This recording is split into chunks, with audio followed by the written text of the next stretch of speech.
Você provavelmente já conheceu alguém que, diante de uma dor de cabeça, uma febre, tomou algum remédio por conta própria. Bom, para você ter uma ideia, os dados mostram que mais de 76% dos brasileiros fazem automedicação.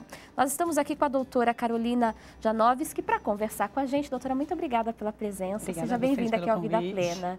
E falar sobre os riscos dessa automedicação. Por que é um problema? Quais os perigos que nós estamos enfrentando se nós tomamos medicamentos sem a devida prescrição médica? Queria começar falando, doutora, sobre o que pode ser considerada a automedicação. A automedicação é quando a pessoa toma uma medicação sem a prescrição de uma pessoa que poderia prescrever, ou um médico, ou um dentista, por um sintoma que ela acha que percebe que vem tendo. Então, ela acha que está com uma dor de cabeça, ela não sabe exatamente a causa, mas o vizinho falou, ou alguém falou para ela que era bom uma medicação e ela toma por conta própria. Tá. Qualquer medicamento e qualquer sintoma que eu tenha. Sim. Independente de... Porque tem gente que acha assim, a medicação só se for um remédio controlado.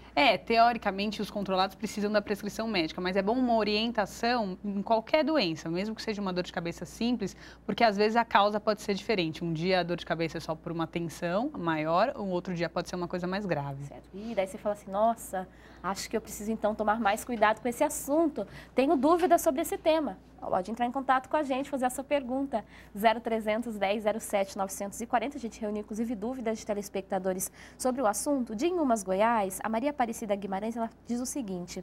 Uma vez fui ao médico e ele me receitou um medicamento para dor de cabeça. Tem essa dor constantemente e sempre usa esse mesmo remédio. Isso é um risco? A dor sempre volta no dia seguinte. Acaba sendo um risco porque... O que eu te falei, pode ser que um dia seja uma dor de cabeça porque ela não está enxergando bem ou ela está mais cansada e no outro dia pode ser uma doença um pouco mais grave que esse remédio não vai funcionar para essa outra causa de dor de cabeça. O problema dos remédios para dor de cabeça é que eles acabam também criando uma dependência. Então, quando você fica usando muito ou a mesma medicação, chega uma hora que ela para de fazer efeito e ela pode até, inclusive, gerar mais dor de cabeça. Então, existe uma cefaleia por causa do excesso de medicação analgésica. Então, é uma coisa que, se ficar muito constante, vale a pena conversar com o médico dela para ver se realmente é essa medicação que tem que ser indicada. E o fato de ser uma dor constante também exige aí um cuidado mais atento. Isso. Né? Bom, a gente também tem de São Luís do Maranhão, o Justino Cavalcante, ele quer saber se pode tomar remédio para gripe ou resfriado assim que percebe os primeiros sintomas. Esses remédios, em geral, eles são analgésicos, eles são um pouco de descongestionante nasal. Se for uma gripe simples, um resfriado, eles até podem ajudar um pouquinho, né? Eles vendem na farmácia sem prescrição. Mas começar a perceber que está vindo com mais febre, o quadro não está melhorando, vale a pena também passar no médico para ter uma indicação de uma medicação mais específica. Certo. Então, atenção, Justino, cuidado com esse medicamento. Acho que um problema nesse caso também é o excesso. Pode haver ali um excesso do medicamento? Sim, o problema, um dos grandes problemas da automedicação é a intoxicação, porque a pessoa não sabe a dose certa que tem que tomar, vai tomando um monte de medicação e pode acabar sendo intoxicado por ela. Tem gente, por exemplo, que às vezes não lê a bula ou lê a bula, mas finge que não leu e não respeita, por exemplo, o tempo de tomar e fala assim, eu tomei há 2 horas atrás e agora eu vou tomar de novo, por exemplo. Sim, anti-inflamatório também, que pode fazer mal para o rim, né, para o fígado, são medicações que tem que tomar com um horário bem certinho. Perfeito. A Antonieta Bittencourt, de Taguatinga, Distrito Federal, muito obrigada, Antonieta, pelas suas perguntas. Ela diz o seguinte, meu médico pede que eu tome o remédio em jejum, mas ela diz que não consegue fazer isso. Isso pode interferir no efeito do medicamento? Alguns medicamentos, eles fazem um efeito melhor quando estão em jejum. Mas se a pessoa não consegue de jeito nenhum, vale a pena conversar com o médico dela, porque às vezes ela pode tomar com a refeição com ajuste de dose. Então, o importante é tomar sempre do mesmo jeito. Então, se ela nunca consegue tomar em jejum, ela sempre vai tomar com a refeição. Não pode um dia tomar em jejum, outro dia com a refeição, porque daí realmente a medicação pode não fazer efeito. Agora, essa mudança tem que ser orientada por um médico. Sim, ela sempre tem que compartilhar com o médico dela. Perfeito. Isso é importante ele saber. Então tá, gente, nada de tomar decisões por conta própria nesse assunto, né? A Ofélia Francisca da Silva também tem sua dúvida, ela é da capital paulista, e ela quer saber o que deve fazer se tem gente tomar um medicamento que causa tontura, mal-estar, no caso aí as reações do remédio. Ela diz que precisa desse remédio, ela quer saber se pode trocar por um outro, como que ela faz? Em qualquer um desses casos, é sempre importante ela compartilhar com o médico dela essas dúvidas que ela tem, essas queixas. A maioria das medicações, existem alguns medicamentos similares que podem ser substituídos e têm menos efeitos colaterais. Tá. Então, vale a pena conversar com ele. Se essa medicação está dando mal-estar, tontura, às vezes tem um parecido que faz o mesmo efeito que ele pode indicar no caso dela e pode melhorar esses efeitos adversos. Mas nunca trocar por conta própria, porque às vezes é um nome parecido, alguma coisa que parece a mesma medicação e na verdade não é, né? E, doutora, quando a gente fala da automedicação, muitas vezes ela acontece por indicação. É um amigo, uma mãe, uma tia que fala assim, não, já tomei esse remédio, fez super bem para mim. O remédio, ele muda de reação, de efeito, dependendo de quem toma também? Sim, cada pessoa tem uma resposta à medicação. Então, tem gente que tem alergia a algum componente do remédio que a outra pessoa não tinha, então pode ter esse efeito. Às vezes, dependendo de algumas características da pessoa, a medicação faz mais efeito ou faz menos efeito. Então, isso sempre tem que ser indicado pelo especialista, né? Ou o médico ou o dentista, que são os que podem prescrever medicação. E qual reação a pessoa tem, por exemplo, quando ela tem uma intoxicação por automedicação? Como que eu sei, por exemplo, que a pessoa está sofrendo disso? Isso, dependendo de qual medicação, as reações são diferentes. Mas as mais comuns, que são os analgésicos, anti-inflamatórios, que vendem em farmácia sem precisar de prescrição, a pessoa começa a se sentir um pouco mais sonolenta, pode ter náuseas, vômitos, fica com mais tontura. E quando ela vai referir para o médico, ele percebe que ela estava tomando uma dose muito maior do que a recomendada pela bula. Certo, em casos extremos pode levar a óbito também, Sim, dependendo da reação. Sim. Agora, doutora, muitas vezes a gente tem aquela famosa caixinha de medicamentos em casa, deixa ali o medicamento uma vez, um tempão depois, vai lá e toma de novo o medicamento. Às vezes esse medicamento está vencido. Existem riscos para a saúde ao tomar um medicamento vencido? Em geral, o risco é que esse medicamento não vai fazer efeito. Teoricamente, ele tem essa data de validade, porque a partir desse momento, a empresa não garante mais que esse remédio faça efeito para a pessoa. Então, provavelmente, ela não vai ter melhora dos sintomas dela tomando essa medicação vencida. Então, sempre tem que checar na cartelinha, né, qual que é a data de validade para ter certeza que esse remédio está fazendo efeito. E no caso de um armazenamento incorreto, esse medicamento pode trazer Também ali pode algum estragar dano. antes, né? Se deixar num lugar muito quente, muito úmido, acaba estragando. Doutora, queria agradecer a presença da senhora aqui no nosso programa para falar com a gente sobre esse assunto. Obrigada a vocês. Bom, se tiver dúvidas, nós estivemos conversando com a doutora Carolina Janovski aqui com a gente sobre a questão da automedicação, um risco muito grande para a saúde de todos nós e, infelizmente, praticado por muitos brasileiros, e não só no Brasil, esse é um hábito, mas em outros países também isso acontece. A gente falava agora sobre essa questão do medicamento vencido. Daí você fala assim, tudo bem, não pode tomar medicamento vencido, mas o que eu faço com o medicamento que venceu, que eu preciso descartar? Jogo no lixo? Não pode se fazer isso. Nós vamos falar sobre este assunto, descarte consciente e correto de medicamentos. Estamos recebendo aqui o autor do programa do Descarte Consciente, senhor José Francisco Roxo. Muito obrigada pela presença aqui no Vida Plena. Eu que agradeço o convite, obrigado. Os perigos de eu jogar o meu medicamento, aquele que eu já não tomo mais, porque às vezes eu comprei, veio mais medicamento do que eu precisava, ou ele já está vencido, para o meio ambiente. Para o meio ambiente é bem importante a pessoa ter a consciência de que uma vez descartado no lixo, no vaso sanitário, no próprio esgoto, né, cada quilo de medicamento que vá indevidamente para um local incorreto, ele acaba contaminando aí 450 mil litros de água, que é como se fosse uma piscina residencial.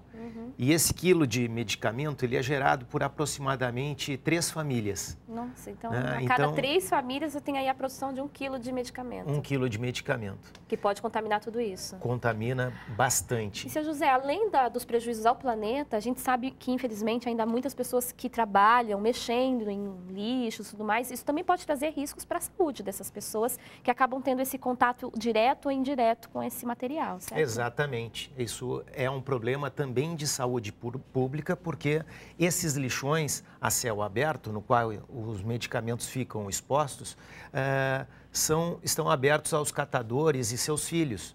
Os medicamentos, não só nos lixões, mas também nessa farmacinha que às vezes você comentou ali, que tem dentro de casa, eles podem ser confundidos com balas. E hoje a toxicidade né, a mortalidade por toxicidade é muito grande no Brasil e a mortalidade infantil cresceu demais por intoxicação ao medicamento. Bom, gente, então para aprendermos a descartar de forma correta os medicamentos, a gente trouxe essa estação que funciona para justamente o descarte de medicamentos, certo? Certo. José, como que ela funciona? Bom, a pessoa nesse armarinho, ela deve avaliar qual o medicamento está vencido ou não. Geralmente a validade está na caixinha, então é importante que essa pessoa, ela avalie essa validade e separe esse medicamento vencido. Então, por exemplo, essa daqui está aqui embaixo, olha, bem de leve, vamos ver se o pessoal consegue mostrar. A validade dessa daqui era março de 2015, estamos em julho, então acabou a validade dela. Exatamente. Esses medicamentos, eles devem ser separados e no momento que ele formar aí um volume e que a pessoa for para uma farmácia, então ela leva esse medicamento na farmácia. É importante que os medicamentos em casa fiquem guardados nas suas caixinhas.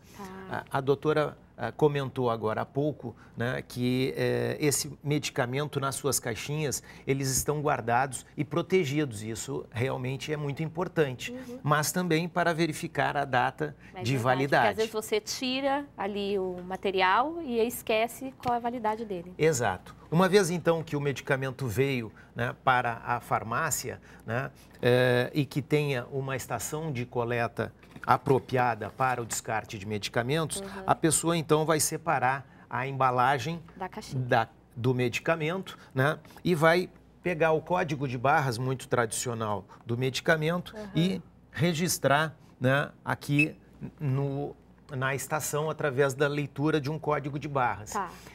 Isso é importante porque esse registro faz com que apareça, né, o nome do medicamento. O princípio ativo do medicamento é uma garantia para o consumidor de que esse medicamento vai ter um local, né, correto para ser descartado, está registrado, né, que ele vai ter um fim correto e também a tela orienta sobre o que fazer no próximo passo, que é sempre descaracterizar ou rasgar a embalagem, né, de forma a colocar no local correto. Então, a gente tem aqui, por exemplo, descarte aqui, caixas e bulas. Rasgue antes, está aqui orientadinho. Isso é uma medida de segurança para que essas caixas não sejam reutilizadas novamente. Certo. São colocadas para fins de reciclagem, porque caixas e bulas podem ser reciclados desde que descaracterizados. E como não está ali junto, não está contaminado, por Não exemplo. está contaminado. Ótimo. Todo o contato do medicamento com a embalagem deve ser descartado junto. Então, um vidro que tenha líquido dentro, nós vamos considerar então aqui líquidos e sprays e vamos colocar ele aqui dentro, né? Já o medicamento que é comprimido, né? Então pomadas e comprimidos nós vamos colocar aqui e a caixinha a gente rasga e coloca aqui. Fácil assim, hein, gente? Bastante simples. E essas estações, onde podem ser encontradas? Estão em algumas farmácias no Brasil. Né? O programa Consciente, Descarte Consciente está em 13 estados, já são quase 600 estações espalhadas pelo Brasil. Você pode acessar o site www.descarteconsciente.com.br e ver qual o seu estado, qual a sua cidade e quais as redes de farmácia que já tem uma estação para receber o medicamento. A gente quer mostrar aqui, inclusive, um detalhe. O preservômetro aqui mostra quantos quilos de medicamento já foram coletados e quantos litros de águas equivalentes foram poupados de serem poluídos, certo? Exatamente. Então, olha, para 63.500 quilos aí de medicamento, nós já tivemos 28 bilhões de litros de água sendo preservados e cuidados. E você pode ajudar a contribuir não só com o planeta, mas com a nossa saúde também, com o nosso dia a dia. Uma dúvida, coloquei aqui meu medicamento, tá? Descartei, então a minha responsabilidade está certinha. O que vocês fazem depois com esses materiais? No momento que os sacos que estão aqui dentro, eles lotam, o farmacêutico vem, tira esse saco, fecha, lacra, pesa e chama uma transportadora. Certo. Essa transportadora vai ter também a listagem dos medicamentos, né, que foram registrados na estação e depois eles vão para a incineração, que é realmente o local correto para que esse medicamento tenha um fim. Perfeito. Seu José, queria agradecer a presença do senhor aqui no Vida Plena, trazendo essa informação tão importante para a gente. Eu que agradeço a oportunidade de divulgar o programa. Bom, lembrando que qualquer dúvida você também pode entrar em contato com a gente. Nós encaminharemos as suas perguntas ao nosso convidado, o autor do programa do Descarte Consciente, José Francisco Roxo, aqui conosco no Vida Plena de hoje. Nosso telefone é o 0300 10 07 940 e nosso contato pela internet, vidaplena@boavontade.com.